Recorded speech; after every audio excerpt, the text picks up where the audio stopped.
Et Brume. Brume. Brume, c'est le mystère. C'est vrai que c'est... Oui. Brume, c'est le mystère qu'on a tous en nous. On n'est jamais cash. On a tous une partie de mystère. On ne sait pas trop d'où il vient, ce qu'il fait, mais il est là tout le temps, il les suit constamment. Et puis alors il s'exprime d'une manière assez répétitive. Je pense que c'est une manière aussi pour certaines personnes de se rassurer. Donc j'ai essayé de mettre ça en place. Ouais, c'est un personnage mystérieux. Ouais.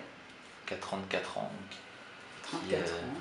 Et qui trouve refuge chez, voilà. chez Jean et dans un loft, ouais. Dans un grand loft de verre. Ouais. Ça. Et pourquoi avoir choisi le tango? C'était dans les rythmes que ça m'intéressait, parce que ça emmenait, le tango emmène. Alors, on voit bien les danseurs de tango, qu'ils soient professionnels ou non, ils sont emmenés dans leurs mouvements. L'homme emmène la femme emmène l'homme, on ne sait plus qui mène l'un, qui mène l'autre. C'était ça déjà, et c'était aussi la chaleur que diffuse le tango.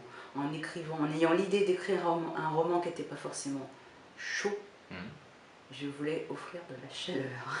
Et c'était très important pour les références rythmiques de ma propre écriture à l'intérieur. Ouais. J'ai suivi une forme de partition imaginaire, et j'ai mis les mots à la place des notes. C'est assez original, je trouve, de s'inspirer de la musique. Enfin, c'est pas commun, je pense, de s'inspirer de la musique pour écrire un livre. Moi, je trouve que c'est la seule manière de pouvoir affirmer qu'on écrit un livre musical, c'est de s'inspirer de la musique elle-même, mais de la composition de la musique elle-même. Pas de parler forcément de musique. Il y a des livres qui parlent beaucoup de musique et qui ne sont pas musicaux. Mais je voulais essayer d'offrir ça. C'est comme le slam, quelque chose comme ça. Donc quand vous écrivez, vous travaillez avec de la musique? Je l'ai à l'intérieur, je la connais depuis que je suis petite. J'ai tout dans ma tête aussi, moi. Donc j'ai même pas besoin d'écouter. Je peux le faire, ça me fait du bien, j'aime beaucoup ça. Mais pas forcément pour écrire, la partition je l'ai écrite à côté finalement. Ouais.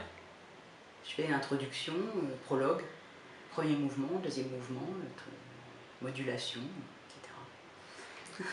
Il y a aussi des données scientifiques dans votre livre. C'est une passion pour la science ou... C'est un hommage à mon père, qui est décédé il n'y a pas longtemps. Et il était fou d'astronomie et d'étoiles, cet homme qui venait de rien du tout. Il avait des tas de passions incroyables comme ça qu'il m'a transmises. Il était fou d'étoiles, il était fou de la Lune, de Mars, de la première fusée, du premier homme qui a marché sur la Lune, etc. C'est un hommage à mon père. Très clairement. Bon, en tout cas, on apprend beaucoup de choses. Même si c'est par bribes, je trouve, mais c'est toujours des données qui sont intéressantes à savoir.